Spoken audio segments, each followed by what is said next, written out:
Hello, welcome to the Spaces virtual conference on the theme of net zero carbon, climate emergency for 2021. I'm Richard Daniels and I'm your chair for this webinar. Before starting the introduction of our speaker, I'd like to thank our 5 sponsors, Atkins, Faithful and Gould, IES, NPS Group and Wilmot Dixon for your support. All the webinars over the 2-week period are being recorded and will be loaded to the Spaces YouTube channel. Delegates and Spaces members will be sent a link at the end of the conference. The recordings are only available to delegates and Spaces members. If you have any questions, please include them in the chat box as we go along, and we'll try and answer them towards the end. This morning's webinar is on London Energy Transformation Initiative, LETI's Climate Emergency Design Guide, and will be presented by Dr. Joe Jack Williams. Joe is an associate and researcher at Feilden Clegg Bradley Studios and leads environmental research at the practice. Joe, welcome and thank you for supporting the Spaces 2021 conference, and over to you. Brilliant, thank you, Richard, and hello all. Thanks for inviting me along. So today I'm going to be talking about the LETI Climate Emergency Design Guide, and I'm going to talk to you very briefly a bit about what LETI is, a bit about the history of Climate Emergency Design Guide, why it turned up, and I'm going to talk through the Climate Emergency Design Guide. I'm just going to talk through the Embodied Carbon Primer as well, and then I'm going to talk through very briefly, just touch on what we've been doing since this was launched back in January 2020, all those years and years ago. So, as Richard mentioned, my name is Joe Jack Williams. My day job, I'm at Feilden Clegg Bradley Studios, an associate. I'm actually an engineer by trade, but today I'm actually representing sort of as LETI, so it's my kind of volunteer time.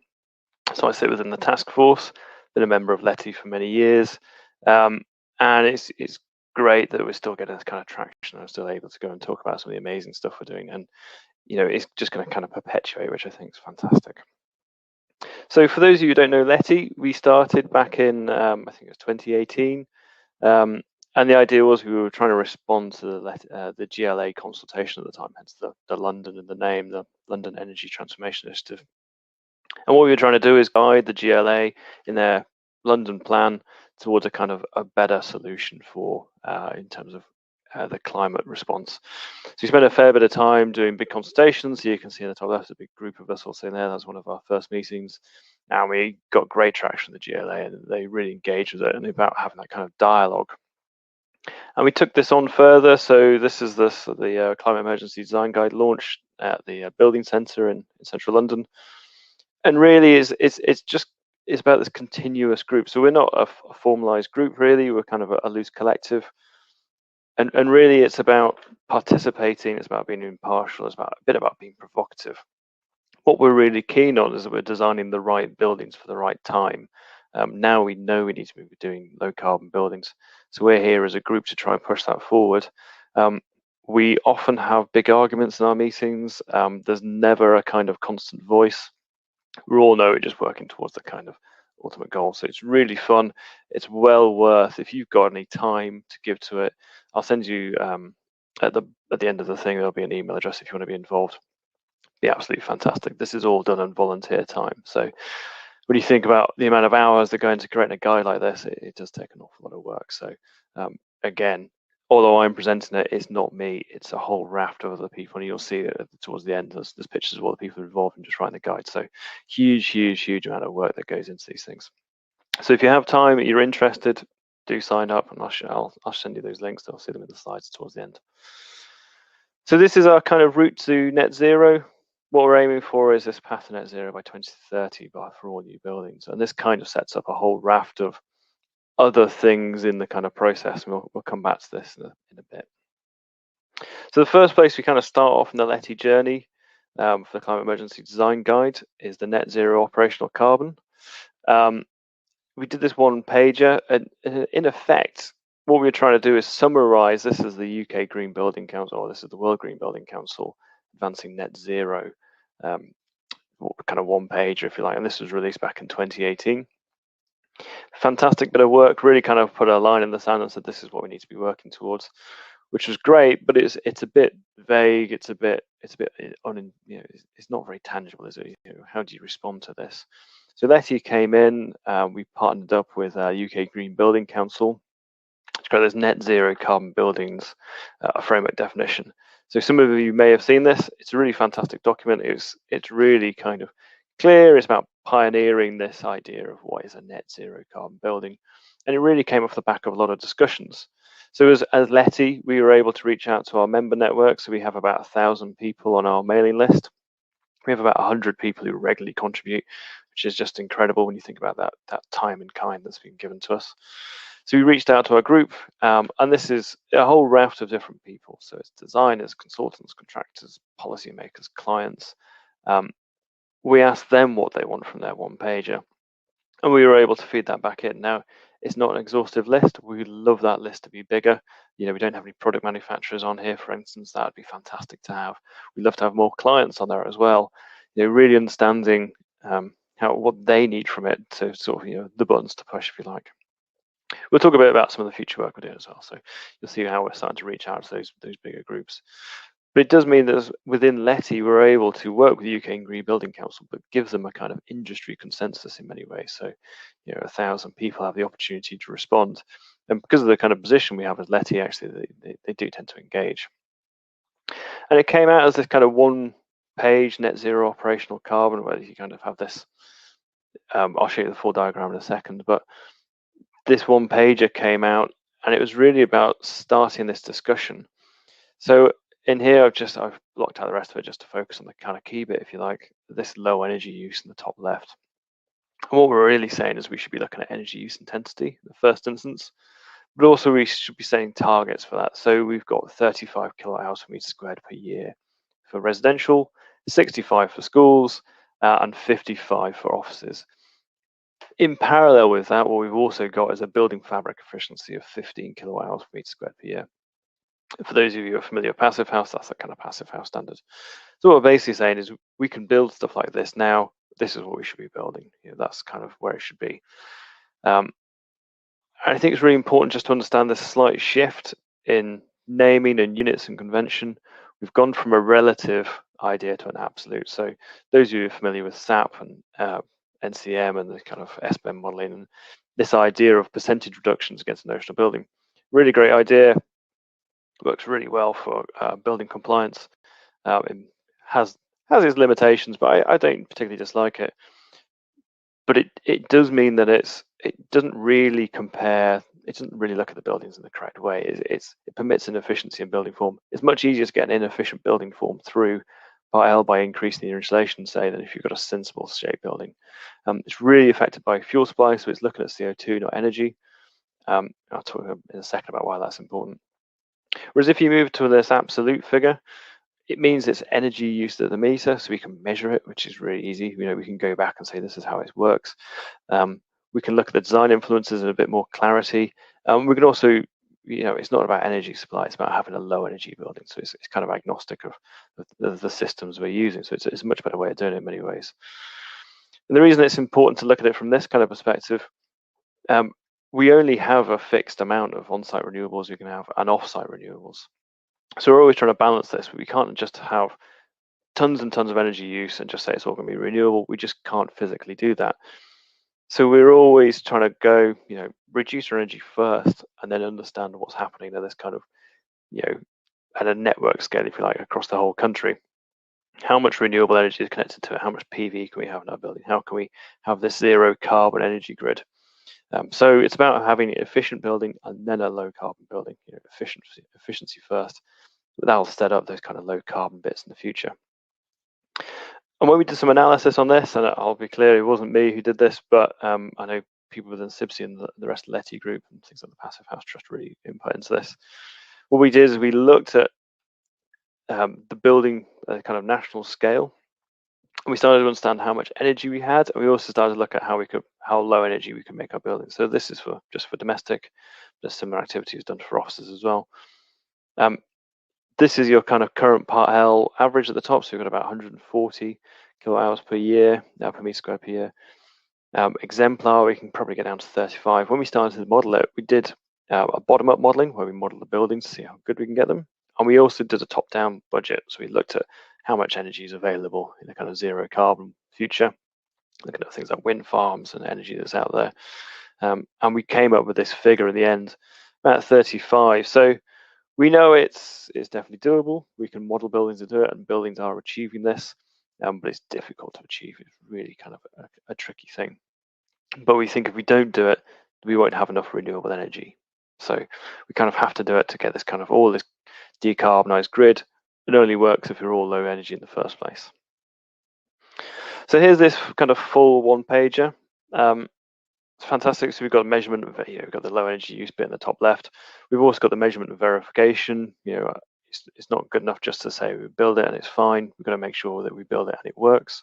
We've got a bit about embodied carbon, which is construction impacts. Understanding lower carbon energy supply. So me and Richard were nattering away about heat pumps just before we came onto the call live. And about a zero carbon balance. So inherently things emit carbon. It's about understanding how you offset those and how you deal with that, whether it's power purchase agreements or whatever else. So this is fantastic. Really lovely, really nice little diagram. And it's one page, so it's kind of intelligible. And it wasn't just us, it was UK Green Building Council. Better Buildings Partnership had an awful lot of input into it. But we got support from the Good Homes Alliance, RIBA, CIBSE. Brilliant, really fantastic, and it really was a kind of great start point. The problem with these kind of targets is actually it's pretty tricky to work towards some of these things if you're not familiar with it. So we set up, we created this climate emergency design guide to support those targets set out in that guide, that one pager, recognizing that not everybody is able to, they understand the kind of implications of, aim 15 kilowatt hours per meter squared per year for heating targets. It has serious ramifications on how you start to design. So this is where we start from in here. And a whole raft of people put into this, 100 plus people put into it. And maybe it was small, maybe it was massive, it's an incredible amount of work goes into a document like this. It's about 100-ish pages. And it's split out largely similar to the one-pager section. So we've got operational energy, embodied carbon, a bit about future heat, demand response, and a bit about data disclosure. So in terms of operation, in terms of whole life carbon, what we're saying is these bits on the left, this is your operational bits. These are the things you need to do to make sure you can get it down to your kind of net zero operational carbon, which is what the World Green Building Council are advocating for. And on the right, we've got this embodied carbon. It's about circular economy and using low carbon materials. And you can start to get to this point where you have a whole life carbon figure, which is, can be, it can be absorbed by the earth, if you like, so, within our kind of budget. You start to look at these in detail, actually you can start to put together archetypes for each of the buildings. So this is one for the medium and large scale housing. We've got a few archetypes. We've got small housing, medium and large scale housing, schools and offices. And what these do is technically it's a one page or an A3. And it's got these kind of targets. You can see the 35 in the yellow and the 15 there for the heating. You can also see there's a pink circle down there. You might be able to just read it. It says 500. That's for embodied carbon target. And it gives you things like glazing ratios, U values, air tightness, typical systems you might want to look into, bits about where your embodied carbon is going to go from. It's not so much about saying if your building is LETI compliant or something like this. It's about saying if you're not sure where to start with this, you'll probably hit it if you get it right. This is where you go from. So it's not prescriptive, but it's about making sure that people have an idea of what those kind of buildings look like. It's kind of terrifying. There's some pretty small glazing ratios in there. You don't necessarily have to have glazing ratios that small. If you can design to it, you can certainly get more in there. So just use this as a start point when you see this. I've had a lot of people taking this guide and designing from it as a kind of de facto blueprint, if you like. It's not that, it's a start point. In addition to that, we've got actions by RIBA stages, so you can start to get a feel of what you should be doing at each stage. If you're trying to procure a building like this or you're working on a project, you should be able to ask the right questions and at least push and nudge in the right areas. It's very brief, it's kind of intelligible.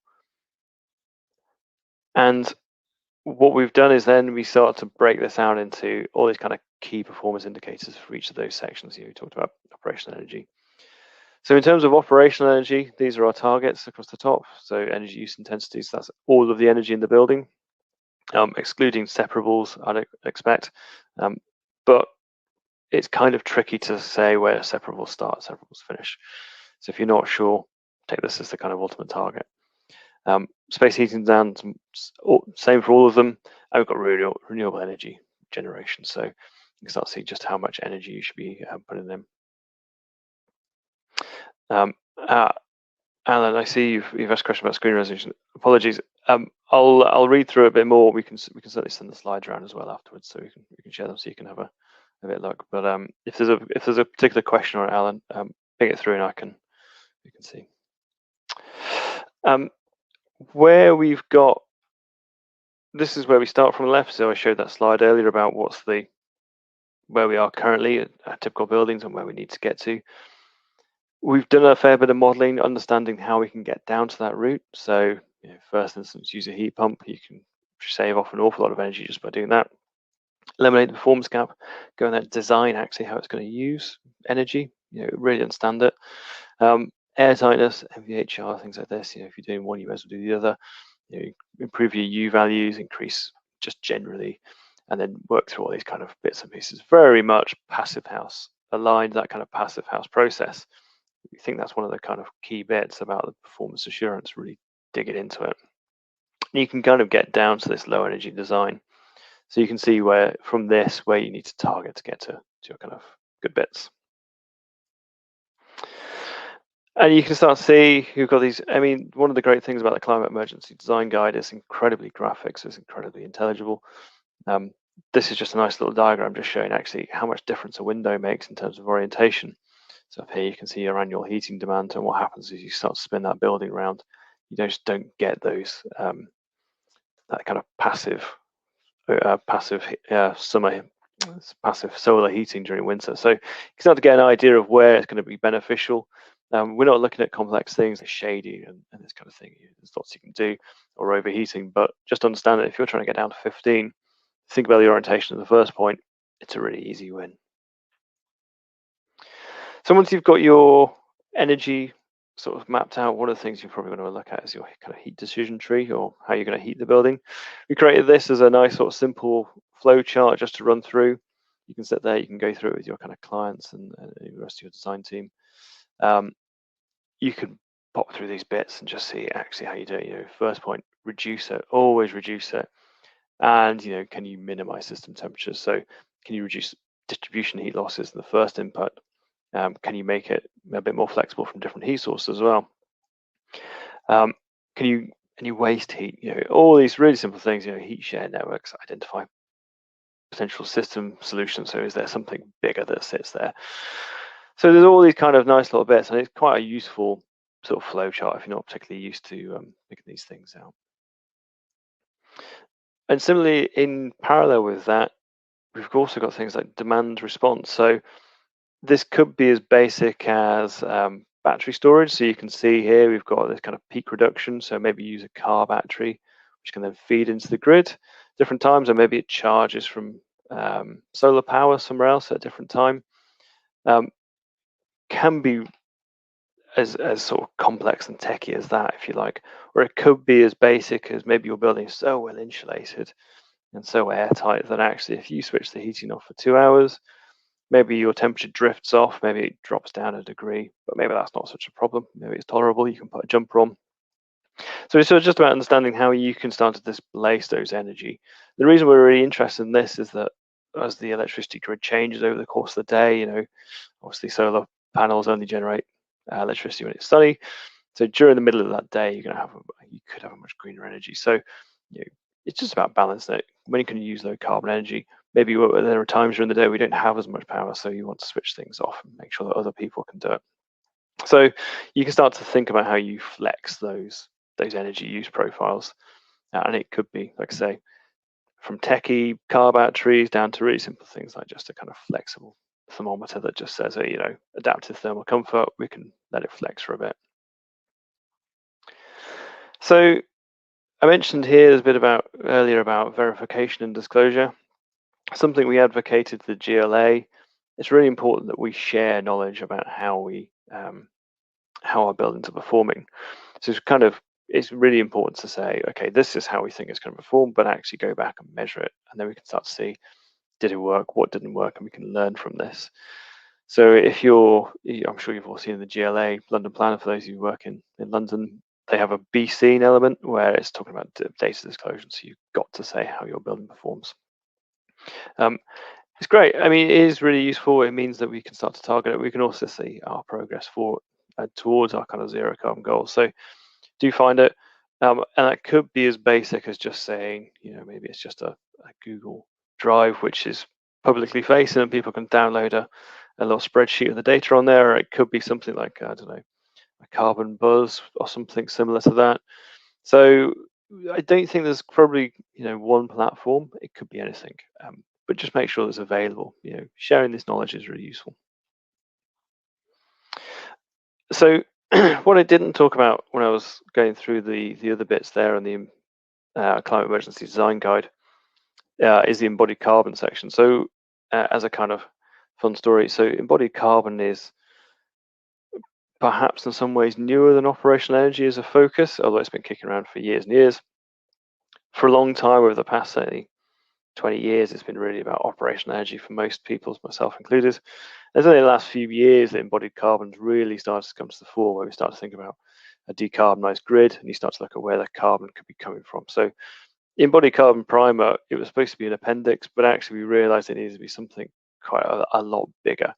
So we wrote a whole guide. In fact, the original guide I read, I think, had 200 or 300 pages in it, and now it's down to, I think, about 80 or 90. What it would say about the embodied carbon primer, it was, we needed to get something out there for the industry, so it was kind of put out as a work in progress. It's pretty good, it's pretty much there, but we think it's probably going to need a lot of updates. And there's so much knowledge being generated over the past couple of years with this renewed focus that it is getting updated. I think the new update is going to be somewhere in September-ish. It's going to be kind of tinkered with and sent back out again. But it's fantastic as a start point. If you don't know anything about embodied carbon particularly, this is a really nice place to start. It's got sort of amazing amount of information within it. And we're treating them semi-separately within this. So we've got embodied carbon on the left, which is your kind of your construction, how do you make a building that's low carbon in terms of materials. So it's about using less of it. Can you recycle stuff? Can you use better materials? Can you build for circularity in the future so somebody else doesn't have to build it? And the operational carbon, all right, so we kind of separated them out. The reason being that they have very different drivers. So operational carbon, I talked about this grid connection. And embodied carbon, we talk, it's about carbon emissions in supply chains, and they've got different drivers. They all emit carbon, they all fit within our climate emergency plan, so they all need to be considered, but they have different thoughts. So when we talk about whole life carbon, we can see actually they fit in, but they're kind of separate. So slightly tricky. There's a lot of discussion at the minute about how do we join these two together in a fair way that makes it representative. The reason being, you could actually end up in a position where you kind of advocate for flimsy construction buildings because it's low carbon on one side, and that might mean you offset how poor the energy is. So it's all about balancing. And I think one of the kind of key things here is just understanding how buildings emit carbon when you construct them. So this is a nice diagram adapted from Hawkins Brown. They've got their HBIR tool.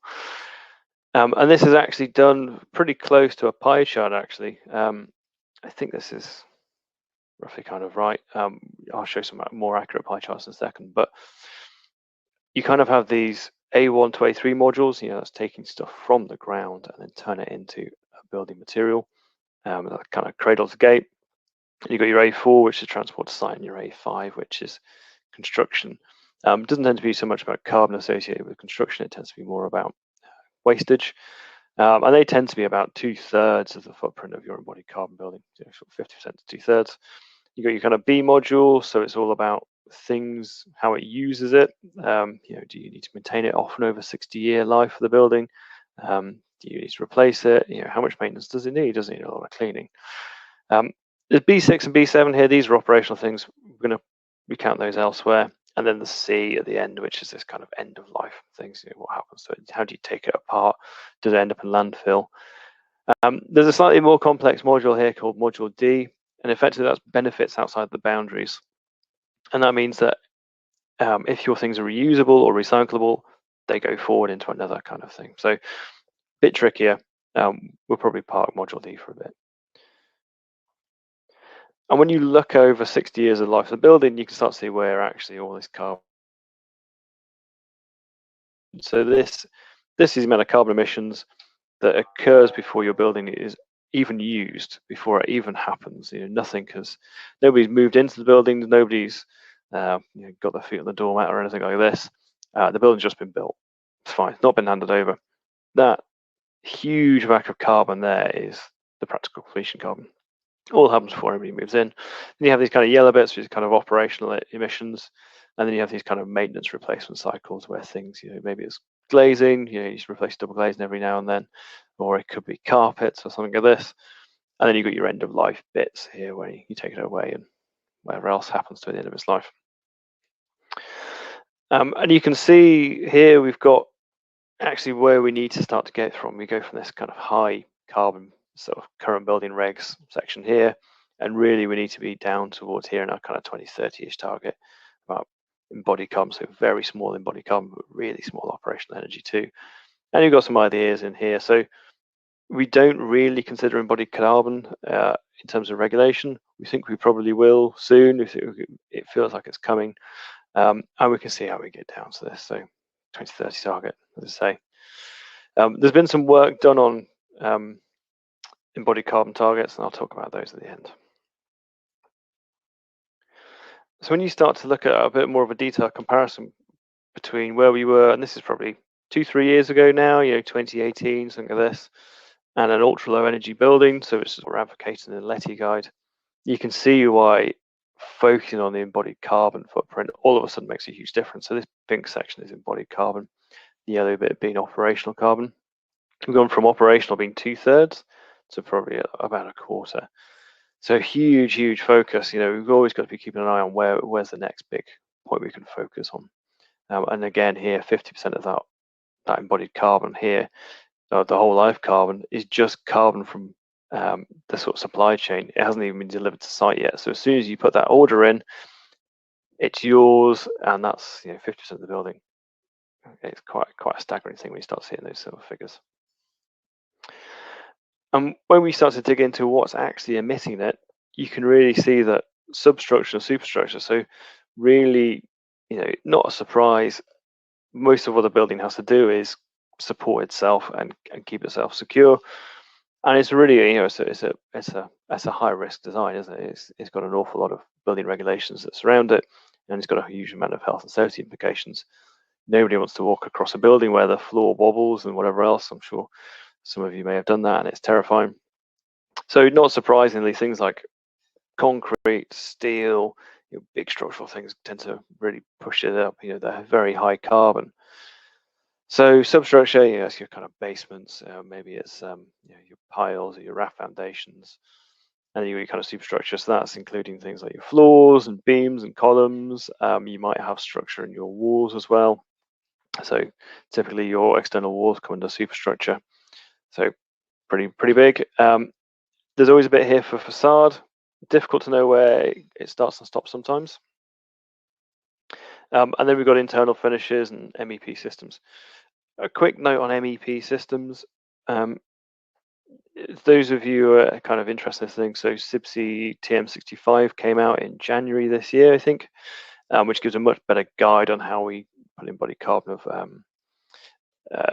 MEP systems. If you think that to get a better figure for your embodied carbon, what you really need to do is evaluate every element of your supply chain, from a hole in the ground all the way to being constructed. You can imagine that concrete is straightforward, comparatively.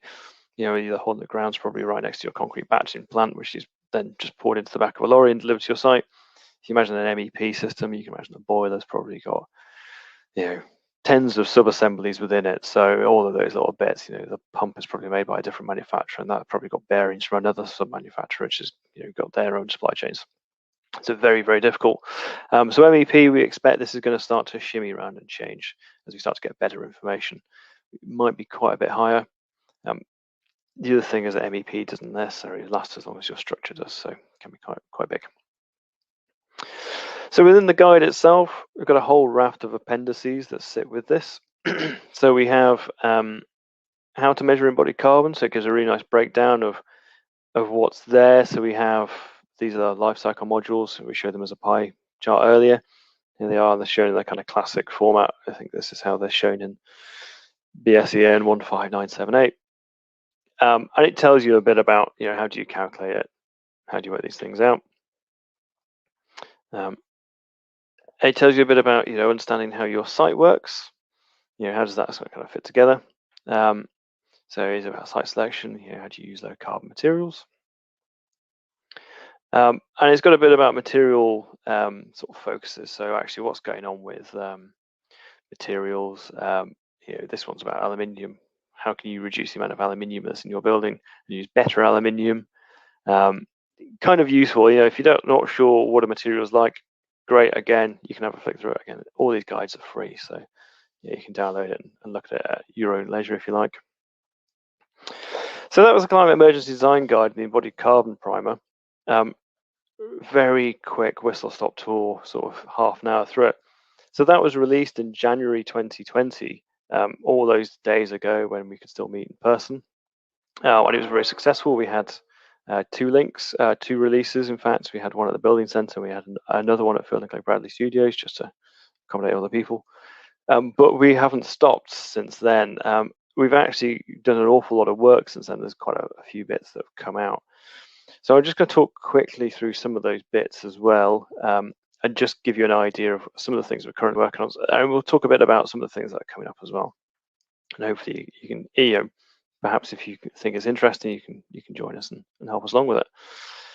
So it's been downloaded over 40,000 times, the guide, which is phenomenal. I think at least 30 of those are mine because I keep losing my copies of it, so I have to download it. I do have a physical copy somewhere, and usually I have it to hand, and I can show you, but I moved that, so I've lost it.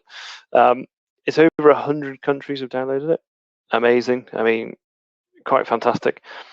I would say that the guide is for the UK. We're talking about embodied operational carbon in particular. We're looking at the amount of energy and renewable energy that's available to the country, and therefore it sets the targets. So those things are very specific to the UK, but actually the principles of it do work. All about those kind of focuses. Where do you put your energy into? Is it about understanding the size of the glazing or the orientation? It helps give you those kind of guides. That's kind of agnostic of anywhere else. It's not just been a kind of number that's plucked out of the air and not used. Actually, we've done quite a bit of work just trying to capture, understand who's using this. So we've got about 30,000 plus homes at master plan level, 2,500 homes pre-construction that are all hitting these kind of targets or aiming for them. About 1 million square meters of office, 250,000 square meters of education going in. So really, a lot of people are really latched onto these things and really going with it, which is fantastic and somewhat, kind of terrifying at the same token. But what an amazing kind of target for it. Just to note, this target here for offices, this is about net lettable area, not in GIA, hence why the figure's slightly different, just for sort of clarity. We've also, it's not just that in operational, we're doing really well in embodied carbon. We've got about 20,000 homes at master plan level, hitting those upfront embodied carbon targets. 3,500 at pre-construction, about 1 million square meters of non-domestic space, one way or another. Schools and offices hitting that kind of 600. Incredible amount of work. People are really latching onto it, and I'm sure many of you might have heard LETI sort of targets being quoted around, which is great. So these are the kind of things we're working on since 2020, 2021. There wasn't much in the way of releases last year. I think everybody had a bit of a collective sigh after the big push to get the Climate Emergency Design Guide out. But these are starting to pick up, and some of these things have been released this year. So things we're looking at: retrofit, embodied carbon. Embodied carbon is still ongoing. I mean, it's never going to stop. The more we learn, the better it gets. Part L, did lots of work with Part L in terms of feedback and consultation advice.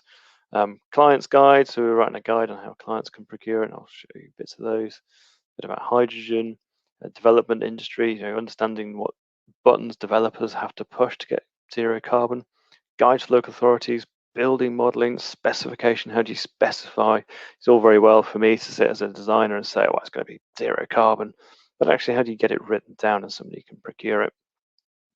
Adding in additional typologies, we've only got 3 really, 4 if you include housing as 2 typologies currently. We're expanding that. And a bit about demand response and energy storage KPIs. How do you put a target for those kind of demand response things? Really kind of tricky. So the LETI hydrogen guide has been released. I think that came out in January this year. Really good if you know nothing about hydrogen. Pick it up. It's great. I learned everything I knew about hydrogen from this one guide, and it's really talking about the different types of hydrogen. So is it blue or green? How do you get it? Where are you using it? How does it compare to other kinds of energy sources? Chris Twin, who was the lead author on it, did a nice little talk about it as well. So you can go, if you go to LETI London website, leti.london, you can find his talk there and you can rewatch it. Really good, nice and clear. Kind of, spoiler alert, we don't think it's the right answer for homes. It might be the right answer for industry. Potentially, for me, it feels like the right answer might be kind of a grid storage system or something like this, or anyway, you need really high grade of heat. So really good. Again, full of really nice, clear diagrams. I think done by Claire Murray at Levitt Bernstein, I think led those, but really great, worth a look. The future building standard consultation. So this was ongoing. So I think it's closed now, but we spent a lot of time earlier this year pushing for that as well. And last year there was a big push for the Part L, so a fantastic amount of responses that came through the Part L consultation. So big pushes there, and it's about just giving people the information so they can make their own decision about it. Really, not saying, did you? It's not putting words in their mouth. It's about saying, did you think about this? What do you think about this? And what do you think about that? So people can really start to inform their own decisions in a clear way, really. There's a domestic retrofit guide, which is supposed to be published in 2021 in July. This is a huge amount of work. In effect, this is a flow chart showing all the different types of buildings within the UK. So you can kind of see who's unconstrained, who's got heritage features, but that might be in a conservation district or listed or something similar. And then eras that sit along here, and you can also see what kind of insulation they have and this kind of thing. And what they're actually doing is modeling each of those building types and saying how you can get those to a kind of low carbon target. And they're not going to be hitting the same LETI targets because that seems fairly unreasonable, but actually setting some reasonable targets in there for them to hit based on what we can do. It's a really quite amazing bit of work. Should be fantastic. I know it's been led by some amazing guys. So I know John Palmer from the Passive House Trust and Will South from Etude have been putting an awful lot of work into this. Lots of sort of knowledge from Enerfit and Energy Sprong all fed into this. So should be really good. Keep an eye out for that. The whole life carbon short guides. So these were released about 2-3 weeks ago. What we've done is we spent a lot of time trying to work out what the target should be and how we kind of make these nice and clear. So we've got information on the left. So we've got new one pages that really help just clarify what's going on with it. What is whole life carbon? So we've got embodied versus whole life carbon. We've set out some targets. So we've basically turned it into a kind of rating system, so it's a bit clearer to see. So you can see, currently, if you design a building, you'd probably be hit about an E. What we really need to be doing is designing buildings to hit an A by 2030. So in 2030, you're designing a building, it's an A target. If you're building a building in 2030, it probably should be a B. All these kind of things. We managed to get buy-in from RIBA and other kind of groups in the ISTRUCT to sort of back those up. We did a fair bit of work with the Whole Life Carbon Network as well in the RIBA, just to set up definitions. So understand that when we say these terms, actually we're all kind of clear what they mean, and as a kind of universality of what these terms should be. So things like, what is net zero carbon? Well, it's a tricky one actually. It's how long's a piece of string. So now we have a term that we can all work towards. Again, all free and all available there. You can watch us. Again, we gave a talk about it, and that's all online, so you can see those as well. You want to see me wittering on about more things.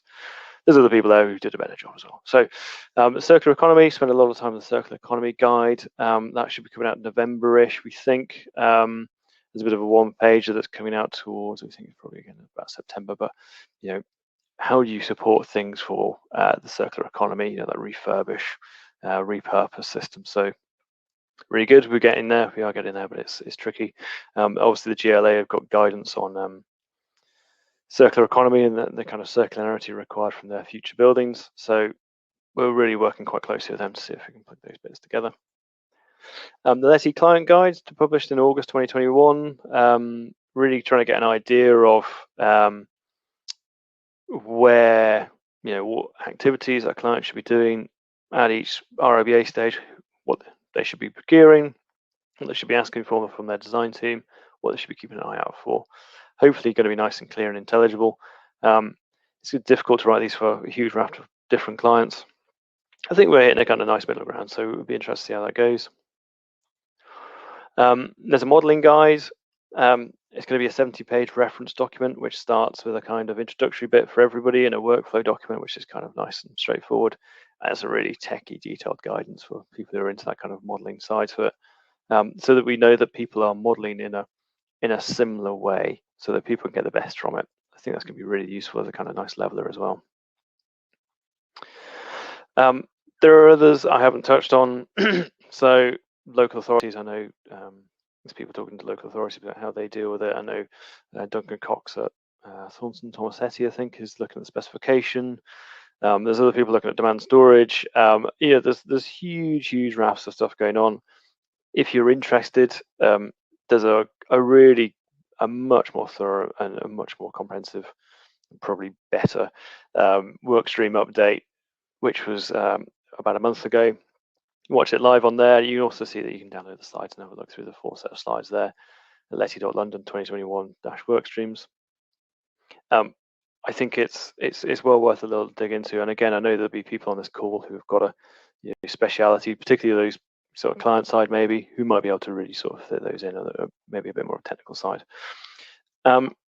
Just a kind of couple of key takeaways from me before I wrap up. One is about collaborate. We all need to work together. If one company is smashing it out and building net zero carbon buildings, oh, brilliant, fantastic. Well, we're all still screwed. We all need to work together, so collaborate. It doesn't mean we're going to be non-competitive, but if you can set up some of those little basic things, that means we can all build better buildings, everybody's going to win. And act now. If you're a client, you should be asking for it. If you're in a design team, you should be telling your client this is what we should be designing for, and really push and push and push. I know it's going to be tricky. I know it's going to have some difficult conversations, but I think it's really important we have them at the start point. If you don't flag it up now, you're never going to hit it. And share it. You know, talk about how it worked. How did you get it through? How did you manage to get your net zero carbon building working? How did you have that tough conversation with your client, or how as a client did you have that tough conversation with your design team? You know, talk to us about it, and be humble. If you don't know, ask. You know, it's not, you don't have to be an expert. You don't have to do it all yourself. We have whole rafts of people who know answers to these kind of questions. So just ask the question. If you're asking the right questions, you're most of the way to the kind of solution. If you're not asking them at all, you're never going to find them. Thank you so much for listening. If you're interested, please drop an email to admin@leti.london. You can drop me an email if you want. I'm far less reliable than Beth at our admin team is. But have a little look, have a tinker. We'd love more people to join in, more people to support it. But yes, so that's me done. So thank you very much. I think we're going to open it to questions. Richard, are you going to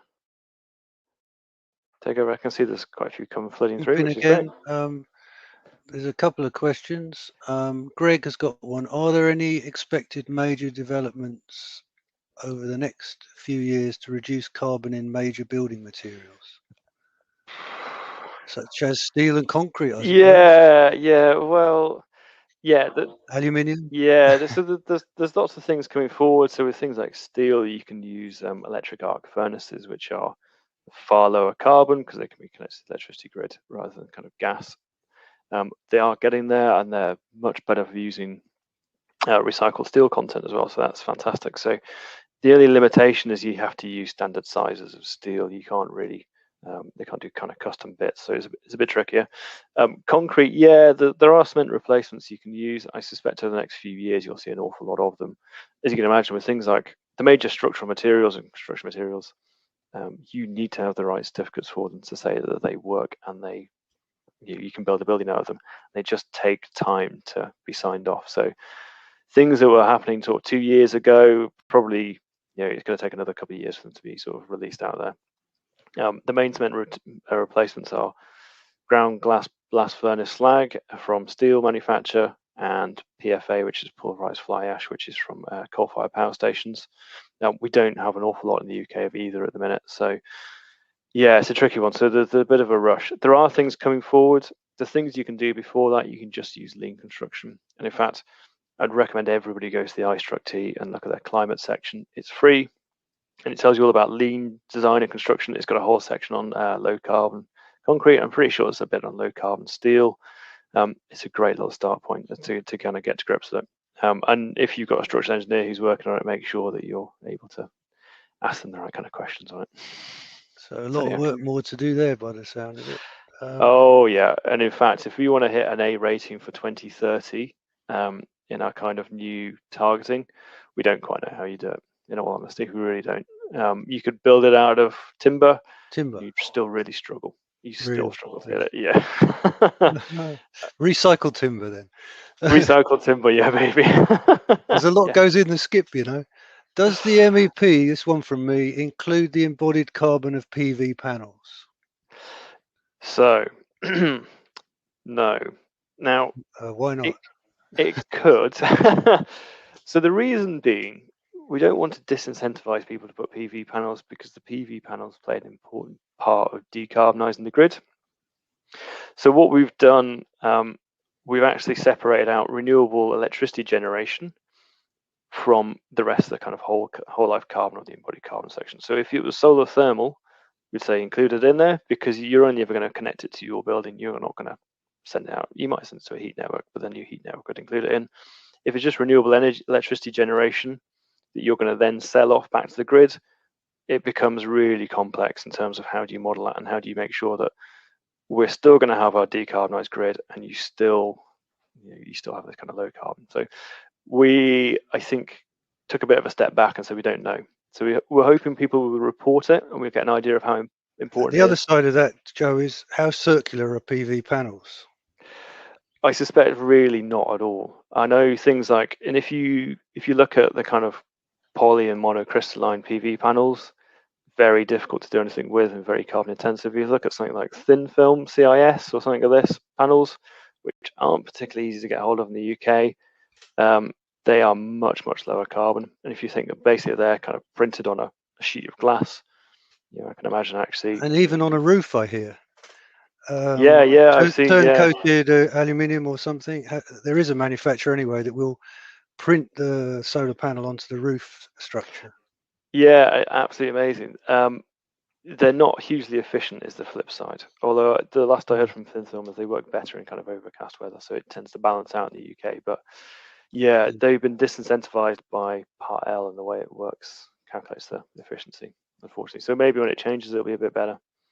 That's the CIF thing. It's CIS you're talking about. CIS. Yeah, thin film and that kind of CIS. So it's kind of, and they're nice. They tend to be matte. It used to be Solar Frontier. We're about the sort of market leaders in the UK, but I don't think they're in the EU anymore, in fact. So a bit sad. We've got another one here. Could carbon fibre replace rebar in concrete, from Alan Nichols?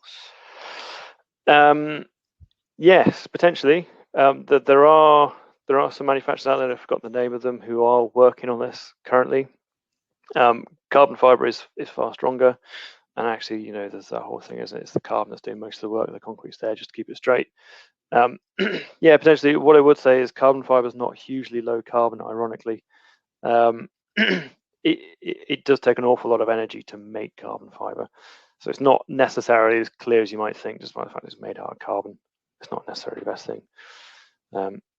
Just a very quick one I saw, there's any work being done on a non-domestic retrofit guide? No, is the answer. Not yet. We really would love to. It gets exponentially more complicated because of the end uses of non-domestic buildings. So we will see it coming up, and it's something I'm working on with other sort of councils and things like this. So fingers crossed we'll get there. So Philip but Jordan, Paul, if you're throwing your hat in the ring, yeah, that's a good one to go for. Philip Jordan says, good to see the increasing scope of LETI for the majority of buildings, i.e. retrofitting all existing now, and which still will be in use in 2050. But what is being done to get this implemented? Yeah, so retrofit, it's a bit of a tricky one. One thing we've done to help this along. So when we set up our embodied carbon targets, you've got upfront embodied carbon target, you've got a whole life carbon embodied carbon target. So you should be factoring in 60 years of its life anyway. But we don't separate out retrofit as a target. So there's no specific. If you're retrofitting a building, so maybe you're changing the windows and give it a strip out and put more insulation in, your target is exactly the same as somebody who's building a new building. And the reason being that it incentivizes people to retrofit first. So hopefully what we should be seeing is people, rather than tearing buildings down and building new ones, people should be retrofitting. So that's one part of it.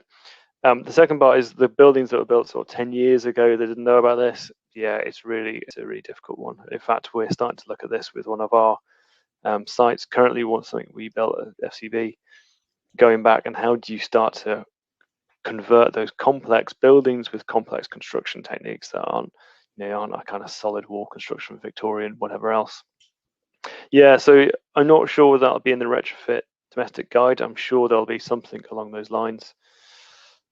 Yeah, tricky one, and it is going to be a huge issue. I would say that the buildings that were built recently aren't going to be the ones we're really concerned about. I'm sat here in a kind of leaky Victorian mansion block with terrible windows. Those are the ones we need to start at. It'd be a really nice position that in 28 years we're going to start to say, right, now's the time to look at the buildings that weren't too bad. By the time that's probably 2 boiler cycles. So, one boiler gone, it might be they're on air source heat pumps. You might have enough low carbon electricity, so it might be fine if you can still put a heat pump in. I don't know. It's very tricky to know where it's going to go, but yeah, it's an interesting point for it. There's one or two more. Sure, Alan Nichols has said, is there a space for hydrogen fuel cells in the greening of the grid? Yeah, exactly. So I think the best use for hydrogen is generating sort of a grid storage. So rather than having it distributing hydrogen through a gas network and then everybody burning it in their boilers, I think probably what we should be doing is storing it up and then pumping it back out as electricity when we need that extra kick of electricity. If you think that most of the green energy we get is very weather dependent, so you can imagine a kind of 6-7 o'clock midwinter when it's not very windy. We don't have any. There's going to be no solar. There'll be very little wind power to generate our electricity grid. Actually, something like a hydrogen fuel cell would be fantastic then if we managed to build that up in those windy periods. The big issue facing grid energy storage is it needs interseasonal storage, and it just becomes huge very quickly. So how do you deal with those bits? So yeah, hydrogen fuel cells, perfect way to do it. Doesn't necessarily need to be hydrogen fuel cells. It could be something like hydrogen gas turbines. Might be an even easier thing. You could be able to retrofit those into existing gas turbines, so it could be quite straightforward. I came across quite a bit of work by the oil and gas industry to transport energy across continents with hydrogen. Yeah, it's incredibly energy dense. I mean, it's fantastic. Using the existing gas interconnectors under the sea and all that stuff.